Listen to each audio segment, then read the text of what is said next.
नमस्कार मित्रों। गीता के प्रश्न पत्रों पर हमारी चर्चा चल रही है। उसी क्रम में हम आगे के प्रश्नों को प्रारंभ करते हैं। जुलाई 2022 से हम स्टार्ट कर रहे हैं। तो प्रश्न है आपका, दुख संयोग वियोगम योग संजितम। योग की यह परिभाषा भगवत गीता के किस अध्याय के कौन से श्लोक में दी गई है? जो पिछली ही कक्षा में मैंने इन सब के बारे में बताई था कि ये परिभाषाएं बार बार आती हैं। तो छठे अध्याय में दो परिभाषाएं मैंने आपको बताई थी। एक 6:17 पे थी आपकी युक्ताहार विहार वाली, योगो भवति दुःखः। एक 6:23 पे थी आपकी, जो कि ये प्रश्न पूछा है, दुख संयोग वियोगम योग संजितम, कि हम योग संजक किसे जाने जो दुख के संयोग से हमारा वियोग कर दे। दुख के साथ संयोग तो हमारा है ही अभी, कि हम दुख के साथ जुड़े हुए हैं, क्योंकि जन्म लेना ही दुख है और उसके साथ में और भी बहुत सारे कारण आपके जुड़े रहते हैं, अविद्या से युक्त होना आदि। तो जो क्रिया या जो ज्ञान या जो भी पार्ट आपके उस दुख के संयोग से वियोग कर दे, हटा दे, उसको हम योग संजक जानेंगे। तो ये आपकी गीता के छठे अध्याय के 23वें श्लोक के अंदर ये पंक्ति आती है। भगवत गीता में योगी श्रेष्ठ कहा गया है। तो गीता के दूसरे अध्याय में ही आपकी श्रेष्ठता का पार्ट आता है। दूसरा ये अध्याय मुझे ध्यान आ रहा है, या कोई और भी हो सकता है, कि योगी किन किन से श्रेष्ठ है। तो तपस्विभ्यो ज्ञानिभ्यो कर्मिभ्योपि अधिकः, ऐसा करके कुछ पार्ट है कि वो तपस्वियों से श्रेष्ठ हैं। जो आपके सकाम कर्म करने वाले कर्म योगी हैं, तो वहाँ पे मूल शब्द तो कर्म योगी ही है, तो उनसे भी श्रेष्ठ है आपका। और जो आपके ज्ञानी हैं, केवल शास्त्र का ज्ञान उनको है लेकिन उस पर आचरण आदि का पाठ नहीं करते हैं, तो उनसे भी श्रेष्ठ है। तो ये पार्ट भी अवश्य ध्यान रखिएगा, आगे भी पूछते हैं ये। तो कर्मयोगियों से, तो मुख्य वहाँ पे शब्द है कर्म वाला, कर्मिभ्यो, कर्म का पालन करने वाले, तपस्वियों से और ज्ञानियों से। वो शास्त्र वाला पार्ट इन्होंने अपनी तरफ से डाला है, लेकिन आपके मूल शब्द भी आपको पता होना चाहिए। कर्मयोगी या तपस्वी या ज्ञानी, उन तीनों से जो योगी है ना, जो कर्म फल का त्याग करने वाला जो योगी है, वो इनसे श्रेष्ठ कहा गया है। तो ACE ये सेकंड ऑप्शन आपका हो जाएगा। देखो सात्विक आहार का फिर पूछ लिया इन्होंने, लेकिन अब देखो कि धीरे धीरे जो प्रश्न है आपके संस्कृत की तरफ आ रहे हैं। आप फरवरी 2023 से अब देखेंगे, आगे और भी आएंगे, लेकिन अभी भी कुछ शुरुआत हो रही है कि भगवत गीता के अनुसार सात्विक आहार है और यहाँ पे डायरेक्ट संस्कृत के ही शब्द डाले हैं। तो रूक्ष वाला जो पार्ट है ये राजस में आता है, रजस वाला पार्ट। स्निग्ध अच्छा है, क्योंकि हठयोग के भी ग्रंथों में आप देखोगे जब मिताहार की परिभाषा आती है तो उसमें स्निग्ध पार्ट डालते हैं, अच्छा मानते स्निग्ध को, तो ये सात्विक में रहेगा। रस युक्त, रस्य मतलब रसेन युक्तम रस्यम, रस से युक्त होना चाहिए, कि जो भी उसके अंदर रस है, उसका मूल सार है, वो उससे नहीं निकलना चाहिए, नहीं सूखना चाहिए, वो रस युक्त हो, तो ये भी सात्विक आहार है। और रस का चले जाना ये तामसक में आता है, तमस का पार्ट है आपका। और इसके अलावा स्थिर, जो आपके अंदर शरीर को, बुद्धि को, मन को स्थिर कर दे, चंचल ना करे, तो ये भी सात्विक आहार की विशेषता है। तो B, C और E, BCE अर्थात थर्ड ऑप्शन आपका हो जाएगा। तो जो भी अच्छे वर्ड है उसको आप सात्विक में कर सकते हो। और बाकी जैसे पहले आया था, दाहकारक है, तीक्ष्ण है, रूक्ष है, दुख उत्पन्न करने वाला है, ये सब आपके रासक में, राजसिक में जाते हैं।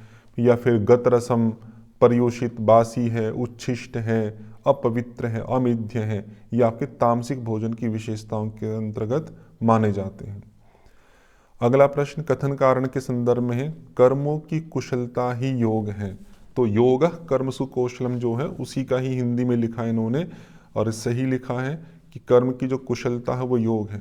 लेकिन कर्म की कुशलता को क्यों योग कहा? कि कोई व्यक्ति अच्छे से चोरी कर रहा है या अच्छे से कोई गलत कर्म कर रहा है, कोई सामान्य भी कर्म कर रहा है, क्या उसको योग कहेंगे? नहीं।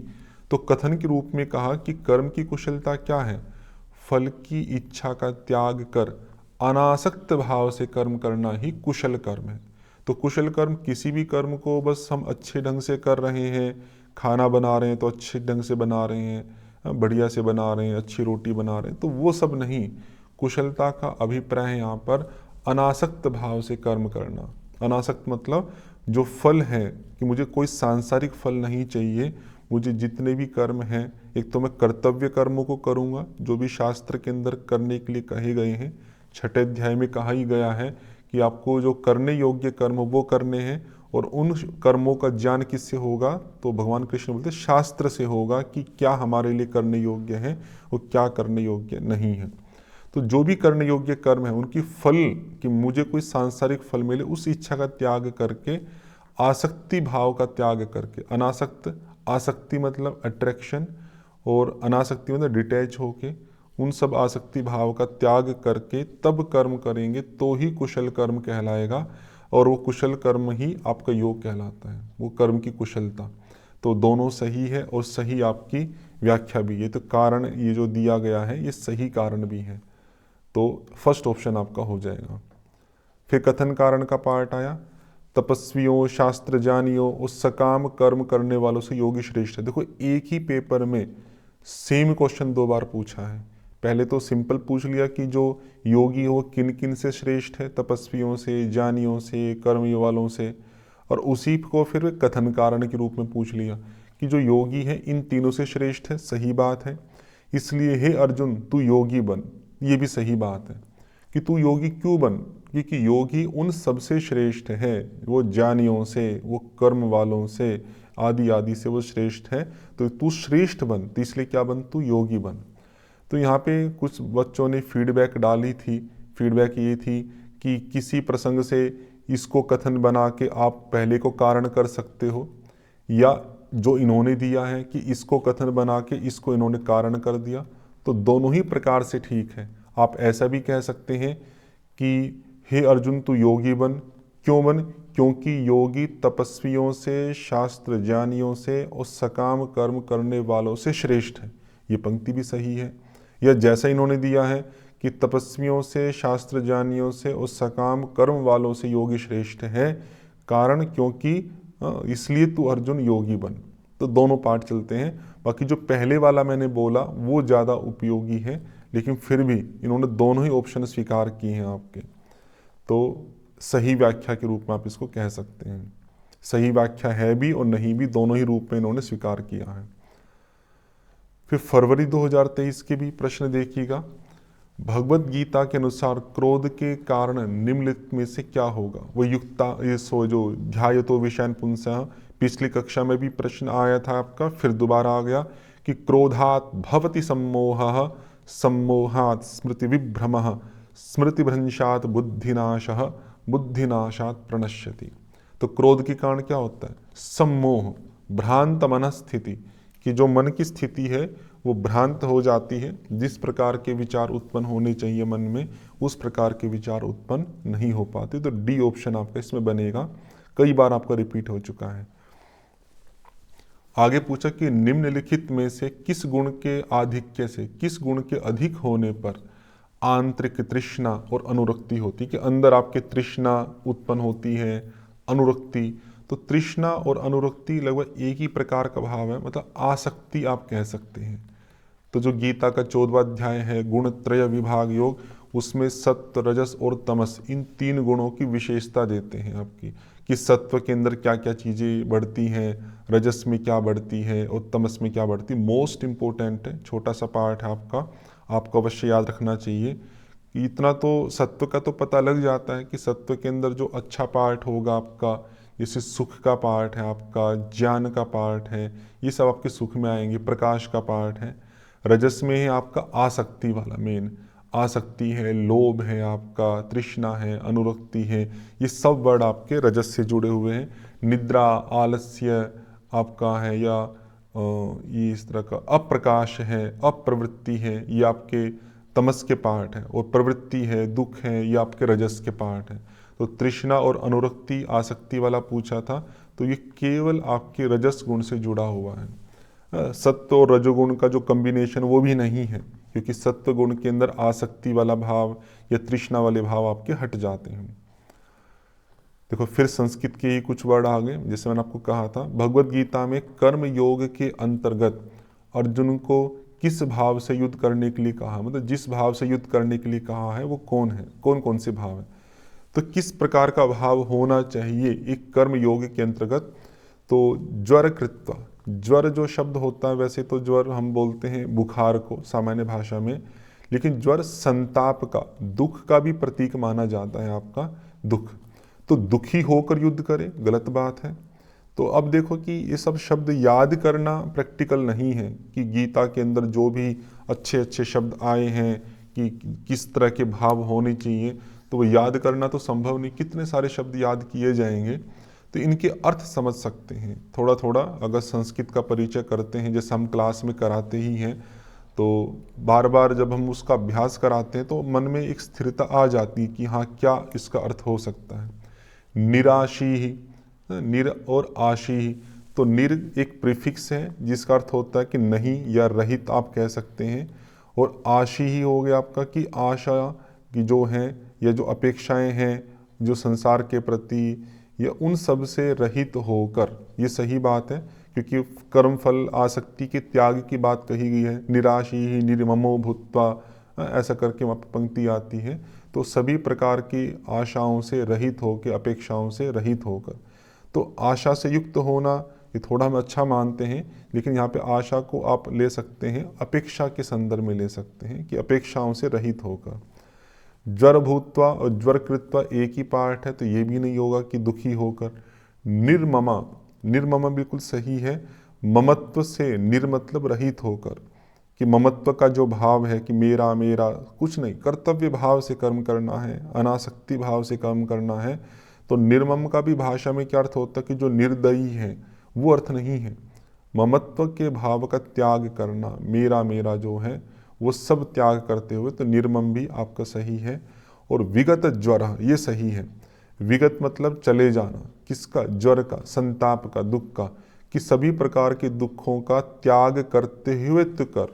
सुख दुख मत दे, किसमें क्या सुख क्या दुख होगा, सुख दुख से परे होकर, ममत्व के भाव से परे होकर, और सभी प्रकार की अपेक्षाओं का त्याग करते हुए, निराशी ही निर्ममो भूत्वा, ऐसा सब वहाँ पे पंक्तियाँ आती हैं, तब उसे युद्ध करना है। तो इसमें आपका ऑप्शन हो जाएगा बी, डी और ई, फोर्थ ऑप्शन आपका सही रहेगा।